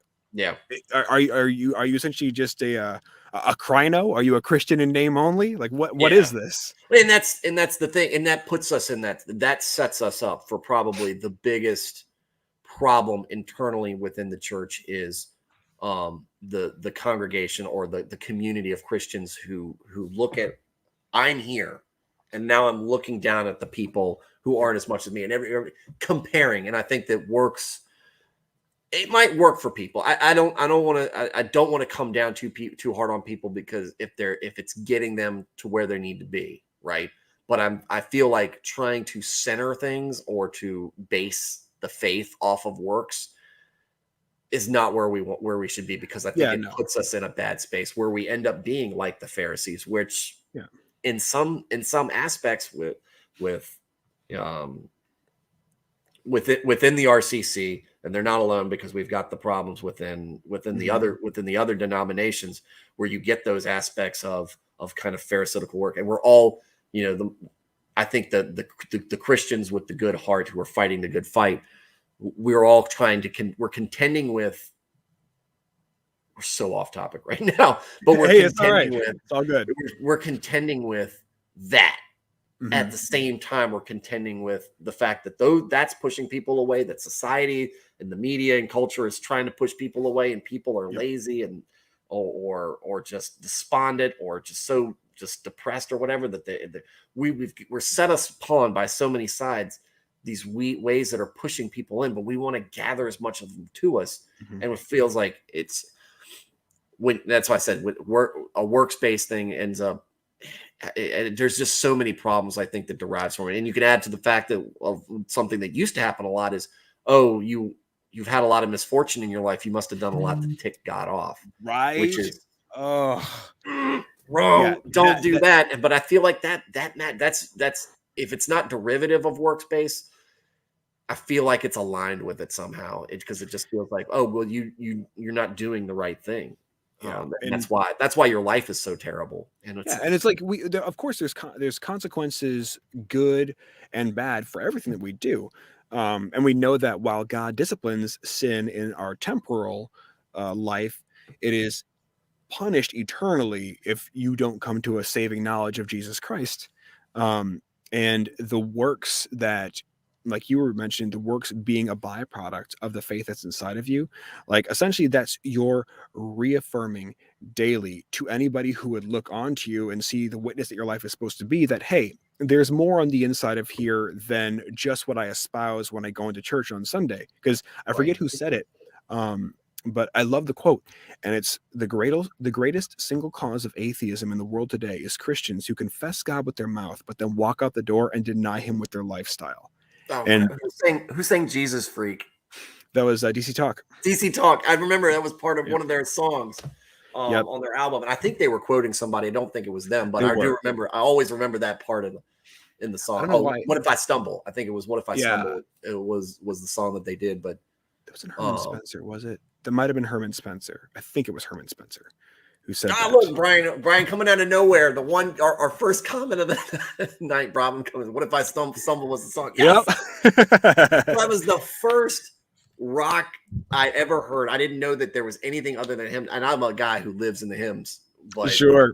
That was the first rock song, Jesus Freak. And then, my friend had the album, and I heard it. I was like, oh, this is really cool. Cause like, this is like mid-90s. Like I'm in middle school, high school area. And I was like, I didn't know people actually sang Christian songs like this. Right? Let alone Christian rap. Oh yeah. Oh, that's right. Because yeah. Oh yeah.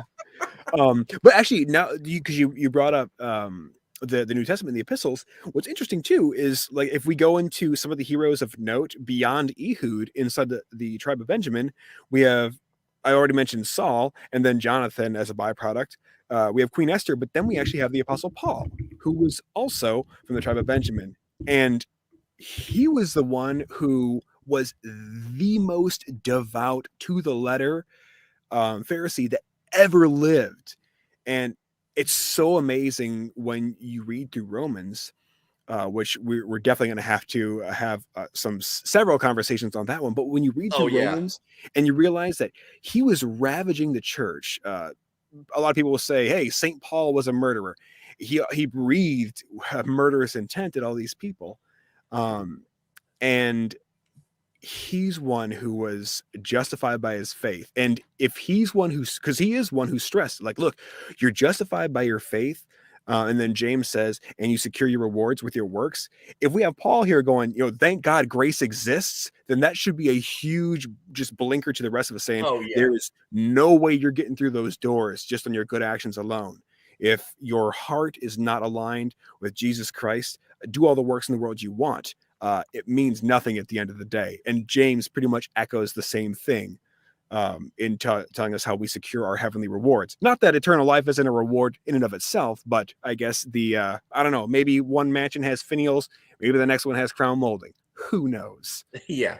Well, I mean, and that's why I think, because Paul for me is the heart. Like I relate so much to Peter. Paul, on the other hand, I have so much difficulty getting into him. His writings, they just don't speak to me the way that so many people get a lot out of it. Just Sure, I struggle with it. And but at the same time, he is because if we say the Bible is a giant story of redemption, Paul is the perfect guy to be wrapping all that up. Look at all I did that was wrong, because we go from the climax, which is Jesus dying and then rising. In the middle of there, you have the thief on the cross, which I think is one of the most poignant pieces in the Bible, and it's just so amazing. But you've got Paul there at the end. He's just, he's just this terrible dude, right? He's the Darth Vader, right? It's if you want to use the Star Wars reference, he's Darth Vader just rolling around. He's wiping out folks. He's having people stoned, and he's the tip of the spear for the Pharisees, and he ends up becoming the tip of the spear for early Christianity. And how great, and all this because it's Jesus. It's like that I can switch you if I think that, because all the talents that Paul had were near divine, just being used for wrong. And I guess God, or I guess Jesus saw in Paul that his heart was just in the wrong place, but the passion was there. The heart was misdirected. And it's a wonder that he comes from, the tribe of Benjamin, because they're known as being super ferocious. This is a tribe that, according to Judges 3, they had like the best stone slingers, guys who slung stones left-handed, who were like crazy accurate. And they had hundreds of these dudes. It really is cool. And we'll definitely have to devote like a whole conversation to what then happens with the tribes when we get to the New Testament and then into Revelation, because it is not without any mistake whatsoever that we see what Jacob says, what Moses says, and then what's laid out for us in Revelation 7, when we see those 144,000 sealed. And it's by no mistake that Jacob literally waited to give up the ghost. He waited until he got all these blessings pronounced over his sons before he finally did. Because it says, after commanding his sons, he pulled up his feet, essentially he reclined back in his bed, gave up the ghost, died, and was gathered to his people. Yeah. It's really, really interesting too. And this would be a great study that I'm going to be undertaking here in short order, but it's a good study also for anybody who just wants to see what happens periodically, just checking in with the tribes. Because they're listed, the 12 tribes in total are listed 20 times in scripture. They're listed in Genesis 29 and 35, and that was, their origin, that was their natural order of Jacob's 12 sons. Then we have them showing up in Genesis 46, Genesis 49, that's the entering of Egypt, and then Jacob's prophetic blessings, like we just read through. They show up in Exodus 1, they show up in Numbers 1, twice actually in Numbers 1. Then they show up in Numbers 2, 7, 10, 13, 26, 34, where we see the dividing of the land happening. They show up in Deuteronomy 27 and 33. Then they're in Joshua 13, 22, Judges 5, 1 Chronicles 2, 1 Chronicles 12, and then finally in Ezekiel 48. And then we see them end all in Revelation 7. What's really cool, though, so we mentioned their names before, and their names end up getting put in a different order when you actually get into Revelation. Instead of them being by birth order, when we first saw them, and when we first get into the 12 tribes having their blessings spoken over them by Jacob, that we have, of course, Dan is excluded, Ephraim is excluded, because those are the two tribes that gave themselves over to idolatry. But the order of the tribes inside Revelation 7, it goes Judah, Reuben, Gad, Asher, Naftali, Manasseh, Simeon, Levi, Issachar, Zebulun, Joseph, and then Benjamin. And I encourage everybody, consider anytime we have a talk, the Gauntlet of the Berean Challenge is thrown down. Born of Acts 17:11 encourages you to not take anything that I or Stuart say as the gospel, but search the stuff out on your own and see if what you have heard is true. This is a list put together. Again, this comes from Chuck Misser. I pretty much got to give this whole thing to him on this section here, and a large chunk of what I've shared tonight. But this one here, if you look up what is spoken about each individual son as they're born, because with every, it's kind of like with Eve when she has her sons Cain and Abel, and then when she has Seth, there's something spoken over each one of them as they're born. The same thing happens as we have the sons that are born to Jacob.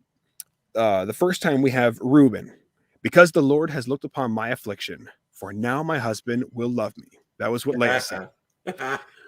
Then we have for Simeon, because the Lord has heard that I am hated, he has given me this son also. Okay.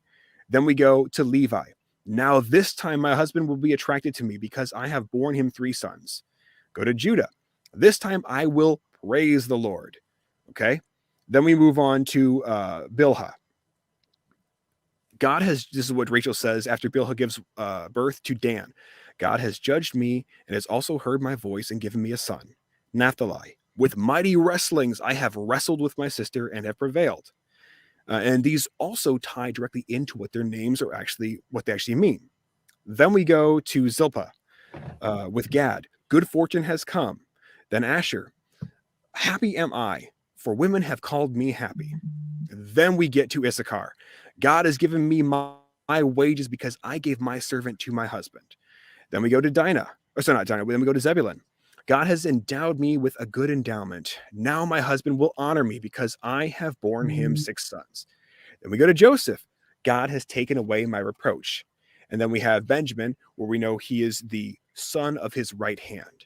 So this here put together by Chuck, some of it is probably going to be a stretch, but I don't think it's too far off. If you look at the meanings of their names, you look at what's said about them by their family, by either their father or their mothers, and you take the order that they're listed inside the book of Revelation.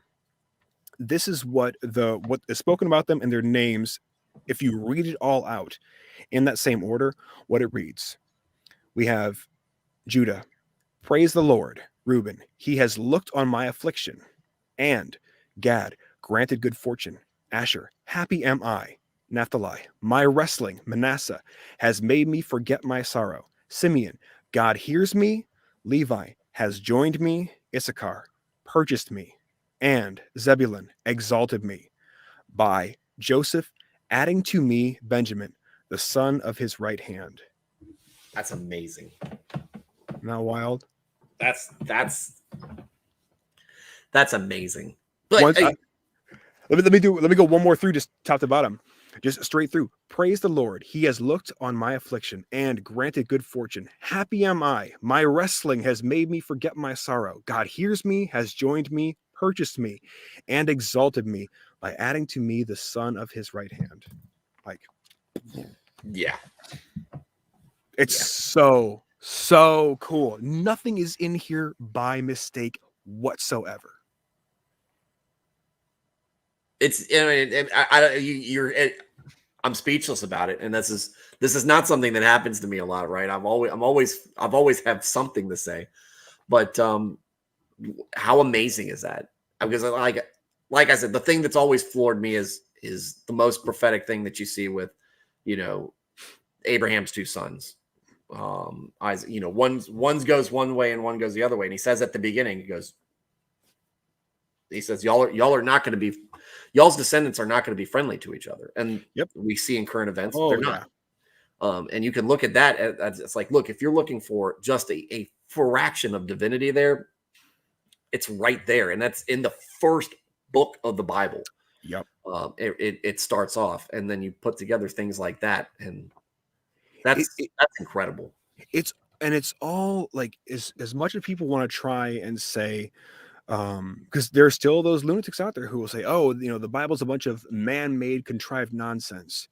You cannot look at this and tell me that a bunch of rabbis got together thousands of years ago and contrived to put all this together. They've done equations to see, okay, what if we just go with the idea that in randomness these words could be put together. It was like, if you took, I want to say, because people will say, oh, if you put enough monkeys together in a room with typewriters, eventually they'll come up with Shakespeare. Yeah. With the specificity and the degree of accuracy that we see inside the Old Testament, some of the prophecies, all throughout the events that take place, all the names, the punctuation marks, the dates, the places that they go, all the way to the New Testament, it would take something like 300 supercomputers over 300 billion years to be able to come even close to putting together some of what I guess people would call a biblical code. It's just like the ability that somebody would have to, at random, get the Bible to line up with all the places, names, and dates, and then have the meanings behind those names and dates somehow be cogent. It's literally an impossibility, which means this entire thing was planned. Like, and here's one more cool name thing for you. If you look up through the first, I want to say it's the first 10 names from Adam's lineage all the way to Noah. We have Adam, who begat Seth. Then we have Enosh, Canaan, Mahalalel, Jared, Enoch, Methuselah, Lamech, and Noah. Adam's name means man. Seth's name, appointed. Enosh, mortal. Canaan, sorrow. Mahalalel, the blessed God. Jared, shall come down. Enoch, teaching. Methuselah, his death shall bring. Lamech, the despairing. Noah, rest or comfort. In order, man appointed mortal sorrow. The blessed God shall come down, teaching. His death shall bring the despairing rest or comfort. No way a bunch of rabbis just sat around and try and contrive this. Like, this is built into here. This is the fingerprints of the creator himself. It's divinely inspired. Absolutely. And I know we're kind of coming to the end of our time here. I figure I've got time for probably one more cool little chunk we can add to this. And I'm gonna say that we save the Revelation stuff for next time around. Yeah, because that's anytime you try to touch on Revelation, you gotta carve out your own time to it. Oh It ends yeah, up becoming, that's the rabbit hole of rabbit holes. it seriously is. And like, it's amazing too, because with Revelation you always have to bring in the book of Daniel and the 70th week of Daniel, because there's so much inside there that is directly connected to the 12 tribes. So I mentioned the camp of Israel before. There was very, very specific details laid out for the camp of Israel in what order that they were supposed to be in and how that was supposed to relate to the central camp, which was supposed to be the camp of the Levites. And if you look to Numbers 2, that's where we kind of get our camping orders from. So of the camps that were there, there's 4 main camps. You have the camp of Dan, the camp of Reuben, the camp of Ephraim, and the camp of Judah. Now, within Dan's camp, you have Naftali, Asher, and Dan. In Reuben's, we have Gad, Simeon, Reuben. Ephraim, we have Benjamin, Manasseh, and Ephraim. And then Judah, we have Zebulun, Issachar, and Judah. So they're those 3 names of each, they all make up their one individual camp. So the way the camps were laid out, the center of it, that's where the Levites resided. And that's where they had the tent of meeting. And then they had the holiest of holies in the center of all that. So if we're looking, if we're going, say, you almost have to look at it as though instead of seeing a normal compass where north is up and south is down, turn it 1 to your right. So north would be where east is, south would be where west is. So we have the Levites to the top of that. So in the Levites camp, we've got the Gershonites who are at the upper area. To the right of that, we have the Merarites. Across from them, we have the Kohathites. And then below that, we have Moses and the priests. Now, Judah, the lion, he's supposed to be camping in the east. So we have him. The total of the tribes, when the first census was taken, from Judah's camp, we have 74,600. And these are warrior men, guys who could wield the sword and the shield. Right. So we have 74,600, Issachar 54,400, Zebulun 57,400. Okay.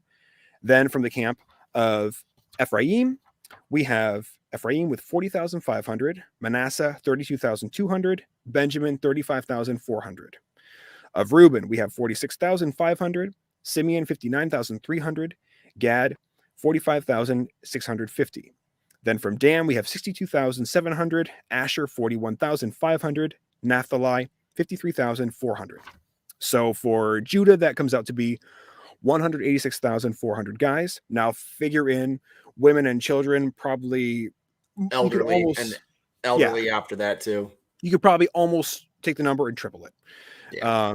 Then you have for Ephraim, we have 108,100. And again, figuring women and children. For Reuben, we have 151,450. And then for Dan, we have 157,600. Now, there's 4 animals associated with all of them. And if you go to the throne room of God, when you hear about the 4-sided face of the beast that we see there, they have the lion, the eagle, the ox, and the man. So Judah, obviously the lion. Dan is the eagle. Ephraim is the ox. Reuben is the man.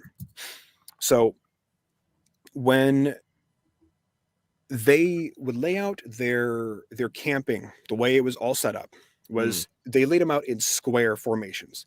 Now, there were very, very specific rules. And given that this is being detailed to them from Levites, like essentially everything hinges off what they're having to lead the people to do because they're in direct communion with God. So depending on what your location to the Levites was inside your camping, you could not exceed either the height of their camp or the width of their camp. So going with the round numbers that I quoted, just of the warriors there, and then of course figure in for, elderly and children and women, you've got nominally the same exact number of guys on either side of the Levites camp. Then you've got considerably less by around, we'll say 42,000. Then down below, you have more than the sides by around 30,000. And if you have to build exactly from either the height out or the width up or down, the formation takes on that shape. How amazing is that? Literally in a cross shape. A cross shape. And of course, we all know the significance of that cross. But you ever think God watches this stuff unfold and just gets really cute, feels like get really happy with himself, very content, going, these guys don't even know this. Somebody goes, because he knows that the internet will eventually be a thing and everything. It's like some folks are gonna be putting this and drawing this together one day, and they're gonna be like, "Oh my gosh, look at this! Look at this!" Yep. But like, And how amazing is that? Like literally, like the footprints of God in every single aspect of every single word. Like, why do we have those numbers so specifically as they were in that first census? And then why do we see them decrease inside the second census? Why do we see other ones go up and down? But why is it so hinged on not just the names that are in the camps, but the specific four groupings themselves, what the Levites comprise, and then the very strict rule: can't be wider, can't be taller, or further in length. And then to have that there be the shape. Like, it's right?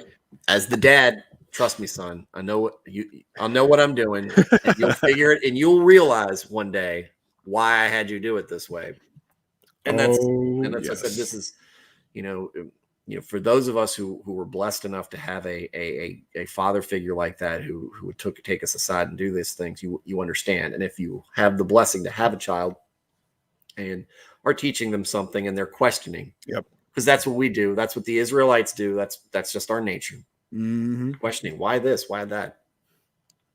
So trust me, you'll once it all comes together, you'll figure it out. Isn't that? And, I love it. I tell people, get a good concordance. If anybody out there is really looking to study the word and like really get into like the Greek and the Hebrew, I recommend getting yourself an up-to-date NSB translation, but get yourself also an NASB concordance too, because that's where you're going to find like the most accurate Greek and Hebrew word for word inside there, and put some of this stuff to the test. Like, go through here and do your own digging on this stuff. You will be blown away by what you uncover, because like as Stuart will tell you here, the word of God is inexhaustible. There are things every single day that we are finding out that we didn't know thousands of years ago. I guarantee you there's stuff that we're finding out now that people it would have blown their mind if we went back even 60 years and told them. So like, do your own due diligence and get in here. And that's the beauty. To me, that's the beauty of get the sermon, that when you're in church and the pastor's giving the sermon, get what they're taking, but they're generally giving you snippets or a parsed down version of the story. When you go through from beginning to end, cover to cover Bible read, you get that context, and those things start to pop out to you, and you start to go, huh? Well, he knew back then that this was going to be going on, or oh, man, that makes so much sense. It's so much, and it just adds so much. It's so much more flavor to it.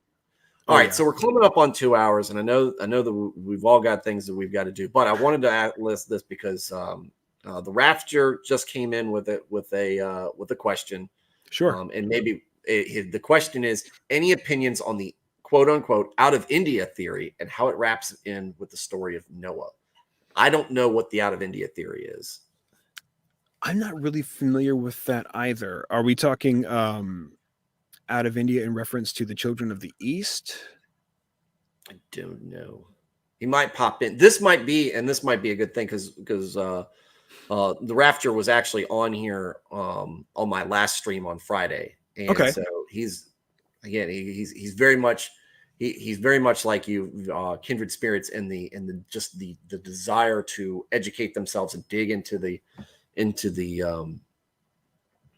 all the surrounding information around the Bible, and pull out more meaning out of it. So it might be something. Maybe we get him on. Maybe we all collaborate and do something on, or he comes on and just gives us a brief explanation of that. That'd be great. I don't have an answer presently, but give me some time. I will dig into that and I will find an answer for you. Okay. I'm sure he's got some of his own. I'm sure he's got some of his own, thoughts and feelings on that. So it'd be interesting to see, because, like I said, Noah's another part of the Bible that's difficult for people. It's a great place for non-believers to throw that gotcha at you. How did you get all the animals on there? And it's something that we are going to visit on this show. It's going to be something that I definitely want to talk about, because absolutely, from an apologetic standpoint, it's one of the bigger ones that needs to be tackled, because you can start with the premise that every account in civilization has the flood story. So we know the flood happened. Yep. But how did it come off? And we touched upon this briefly with our Nephilim discussion. But again, some people take the Bible metaphorically, and if that's your case, I used to take it much more metaphorically than I do now. I take it a little bit much more literally than I used to. That's great. We don't want to mistake the forest for the trees in this case. Yeah, very much so. You may be, I could be wrong, you could be right. I don't know. I just lean more towards, I've drifted away from that, lean more towards a more literal translation in many cases. But that's not where we're fed spiritually. Yep. is how you interpret Genesis. What it is like I said, are you getting the